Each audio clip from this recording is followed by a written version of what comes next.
कभी आपने सोचा है कि रेल की पटरी पर ये पत्थर क्यों होते हैं या ट्रेन के पीछे ये एक्स क्यों बने होते हैं? कोल्ड ड्रिंक के ढक्कन के अंदर मौजूद ये प्लास्टिक डिस्क क्यों होता है और आपका नाखून जहाँ खत्म होता है उसी जगह एक रहस्यमयी चीज होती है जो आपको हैरान कर देगी। ये वीडियो बहुत मजेदार होने वाली है, इसलिए पूरा जरूर देखना। रेल की पटरी पर पत्थर। हर बार जब आप ट्रेन में सफर करते हो तब इन पत्थरों को देखते हो जिसे गिट्टी भी कहते हैं, पर ये आखिर ट्रैक के आसपास क्यों बिछे होते हैं? सबसे पहली बात जो आपको जाननी चाहिए वो ये है कि ये है वो रेल की पटरी, पर जो पटरी आप देखते हो वो इतनी सिंपल नहीं होती है। उस पटरी के नीचे ये होता है कंक्रीट से बने हुए ये लंबे लंबे प्लेट्स जो आप असल पटरी पर देखते हो, इन्हें स्लीपर्स कहते हैं। स्लीपर्स के नीचे ये ग्रे पार्ट जो आप देख रहे हो ये है वो पत्थर जो कि बिछा हुआ रहता है और इन सारे पत्थरों को बैलेस्ट कहते हैं। उसके नीचे और दो लेयर होता है, ये पीला और ये लाल जो आप देख रहे हो, और उसके बाद वो नेचुरल जमीन होती है जो ये हरे कलर का आप देख रहे हो। हम में से ज्यादातर लोगों को यही लगता है कि सिंपल जमीन के ऊपर पटरी बिछी होती है, पर ये सच नहीं है। ट्रैक को अगर आप गौर से देखोगे तो आपको ये पता चलेगा कि ये थोड़ी ऊंचाई पर बनाई जाती है। उसके नीचे बहुत सारे सेटिंग्स होते हैं। ये जो स्लीपर्स होते हैं जिसके ऊपर ये पटरी बिछती है ये भी बहुत जरूरी होती है। ये कंक्रीट के बने स्लीपर्स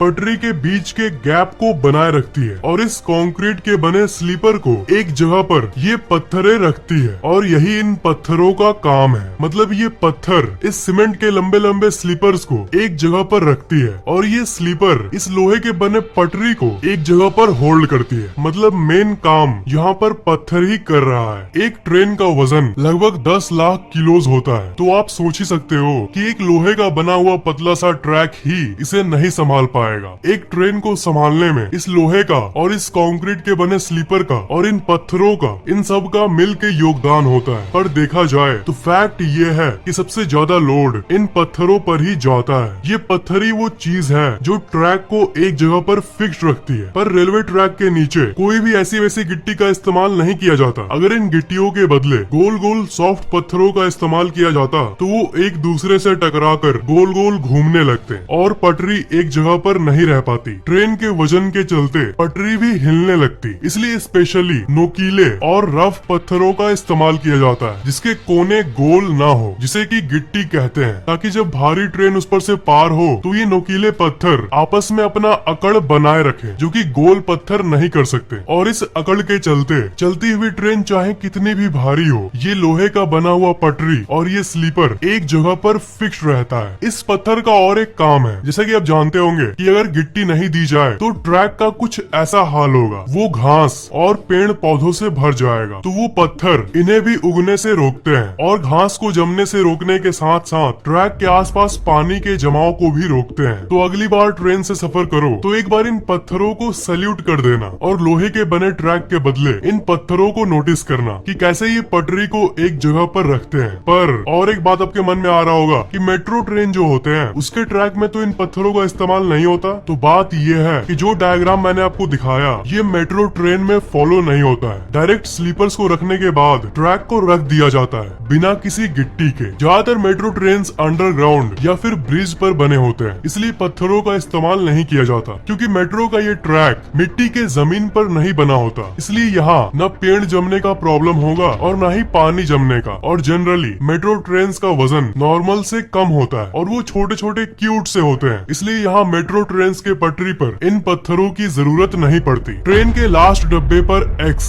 स्टेशन पर जब आप ट्रेन का इंतजार करते हो तब आप बहुत सारे ट्रेन को पार होते हुए देखते होंगे। तब आपने ये जरूर देखा होगा कि लास्ट वाले डब्बे पर एक्स होता है। लोगों के मन में आता है कि ये एक्स आखिर है क्या? असल में ये एक्स एक साइन है जो ये दर्शाता है कि ये ट्रेन का आखिरी बॉगी यानी आखिरी डब्बा है। और सिर्फ एक्स ही नहीं, लास्ट डब्बे में LV लिखा हुआ होता है। इस LV का मतलब होता है लास्ट व्हीकल, मतलब आखिरी डब्बा। जब ट्रेन स्टेशन से निकलती है तो स्टेशन मास्टर हर ट्रेन को देखकर ये श्योर करता है कि आखिरी डब्बे पर एक्स लिखा हुआ हो। मान लो उसने ये देखा कि ट्रेन के लास्ट में एक्स और LV नहीं लिखा हुआ है, तो ऐसी कंडीशन में वो तुरंत रेलवे डिपार्टमेंट को रिपोर्ट कर देता है क्योंकि एक्स नहीं है इसका मतलब कुछ डब्बे रास्ते में ही रुक गए हैं। दो डब्बों के बीच का लिंकर टूट गया है, इसलिए इमरजेंसी के चलते उस पटरी पर आने वाली सभी ट्रेन को रोक दिया जाता है जब तक सब कुछ वापस नॉर्मल नहीं हो। हालांकि ऐसा बहुत कम होता है, पर लोगों की जान बचाने के लिए ये बहुत जरूरी होता है। आपके मन में एक क्वेश्चन क्वेश्चन आ रहा होगा कि रात के समय थोड़ी ना एक्स किसी को दिखेगा, तो इसलिए रात के समय इस एक्स के बदले इस छोटी सी बत्ती का इस्तेमाल किया जाता है जो कि इस एक्स के नीचे होता है। ये बत्ती हर एक सेकंड में जलती और बूझती रहती है। तो स्टेशन मास्टर रात को ये चेक करता है कि ये बत्ती ब्लिंक हो रही है कि नहीं। तो ये था इस लाइट और ये एक्स और इस एलवी का मतलब बुक मार्जिन। आप अभी अपना कोई सा भी किताब लो, कोई सा भी किताब, उसमें आप ये देखोगे कि जो लाइंस हैं वो थोड़ी जगह छोड़ के शुरू होती है, मतलब इतना सा गैप होता है और फिर जानकारी आती है। पर क्या आपने कभी सोचा है कि ये लाइंस किस लिए छोड़ा जाता है? क्योंकि जनरली तो आप ये जानते ही होंगे कि हमें पेपर का पूरा इस्तेमाल करना चाहिए, ज्यादा खाली जगह नहीं छोड़ना चाहिए, क्योंकि पेपर पेड़ से ही बनते हैं और हम सबको पेड़ को बचाना चाहिए और कागज का वेस्ट नहीं करना चाहिए। पर हर किताब में इतने गैप के बाद ही टेक्स्ट क्यों शुरू होता है? बहुत लोग कहेंगे कि इसमें क्या अजीब बात है, प्रिंटिंग का ये सिंपल स्टाइल है। पर नहीं दोस्त, हर चीज के पीछे कारण होता है। असल में इसका उत्तर जानने के लिए उस समय चलो जब ना कंप्यूटर था और ना ही मोबाइल था। जानकारी को सिर्फ कागज पर ही जमा किया जा सकता था। पर दिक्कत ये है कि चूहे, जी हाँ वही चूहे, किताबों को काट कर जानकारी को निगल लेते थे और इसलिए उस समय गैप देने का स्टाइल शुरू हुआ, ताकि अगर चूहे आकर काटना शुरू भी करें तो जानकारी लॉस्ट ना हो, क्योंकि वो किनारे वाले हिस्से से काटना शुरू करते हैं, साइड से ही वो काटना प्रारंभ करते हैं। पर क्योंकि उतना गैप छोड़ा हुआ है, इसलिए चूहा अगर साइड का हिस्सा काट भी ले तो वो इस खाली गैप वाली वाइड एरिया को ही खाएगा और जानकारी अंदर की एरिया में सेफ रहेगी। चूहों के डर से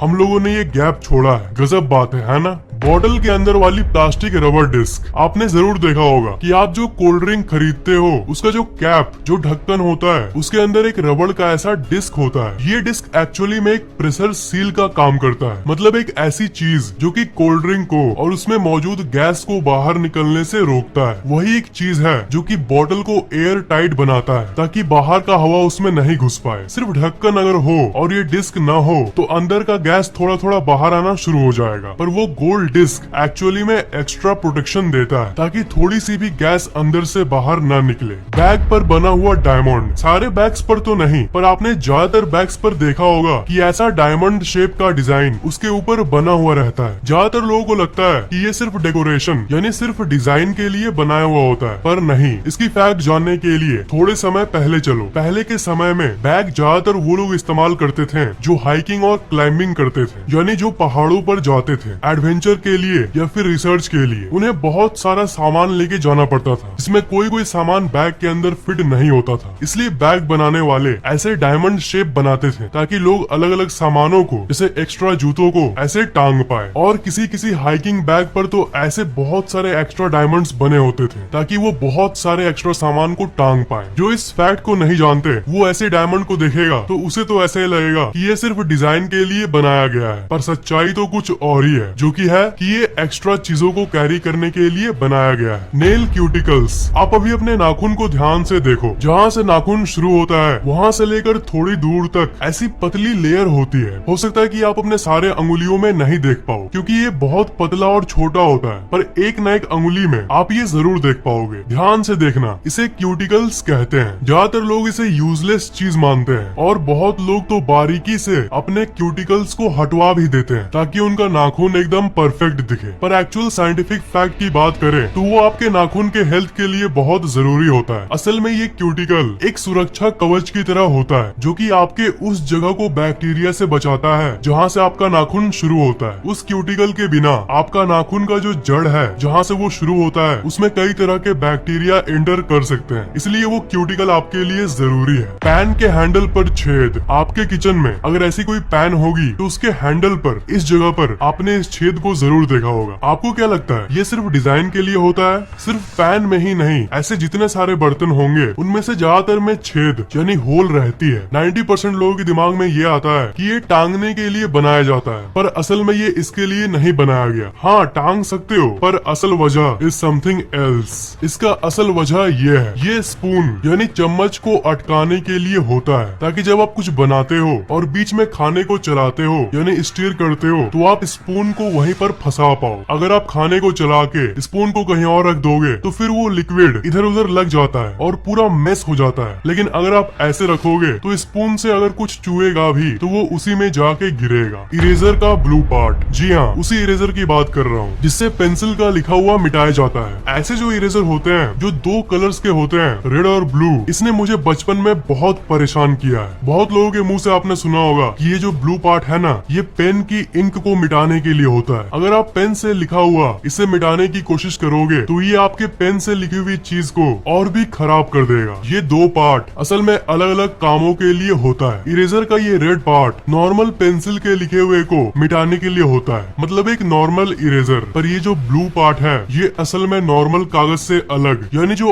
आर्ट कागज होते हैं या जो स्क्रैप बुक होते हैं उनपे अगर आप पेंसिल से कुछ लिखते हो उसे मिटाने के लिए होता है। इन सब कागजों का सतह मोटा होता है, नॉर्मल कागज के मुताबिक थोड़ा ज्यादा रफ होता है और उसमें जो आप लिखते हो वो जल्दी मिटता नहीं है। ये रेड वाला नॉर्मल रबड़ उसे मिटा नहीं पाता, पर ये जो ब्लू पार्ट है ये किसी भी पेपर से, पेंसिल से लिखी हुई किसी भी चीज को मिटा सकता है। Bumps on J and F की। अपने कीबोर्ड पर आपने J और F बटन में ऐसे बम्प्स को जरूर देखा होगा, पर जैसा कि ज्यादातर लोग सोचते हैं वो जस्ट ऐसे ही वहाँ नहीं होता। इसके पीछे भी कारण है। ये उन लोगों के लिए होता है जो बिना कीबोर्ड को देखकर टाइपिंग करते हैं और बहुत फास्ट टाइपिंग करते हैं, वो भी सारे अंगुलियों से। ये J और F एक सेंटर पॉइंट का काम करता है जिनको अंगुलियों के जरिए सेंस किया जा सकता है। मतलब J और F को सेंटर पॉइंट के रूप में फील करके वो लोग अच्छे से टाइपिंग कर पाते हैं। मतलब वो फास्ट टाइपिंग करने वाले बिना कीबोर्ड को देखे J और F को फील कर लेते हैं उस उठे हुए बम्प के चलते, और फिर उस पॉइंट के रेस्पेक्टिव आसपास के बाकी कीज कहाँ है इसका अंदाजा लगा लेते हैं और धड़ाधड़ तेजी से टाइपिंग करते हैं। आपको सबसे इंटरेस्टिंग कौन सा लगा? ट्रेन वाला फैक्ट, बैग पर बने डायमंड का फैक्ट, या आपके नाखून के क्यूटिकल का फैक्ट? नीचे कमेंट्स में जरूर लिखना। इस वीडियो को लाइक करना बिल्कुल भी मत भूलना और शेयर जरूर कर देना, और अभी तक सब्सक्राइब नहीं किए हो तो सब्सक्राइब जरूर कर लेना और बेल आइकन को तो भूलना ही मत, उसे जरूर दबा देना।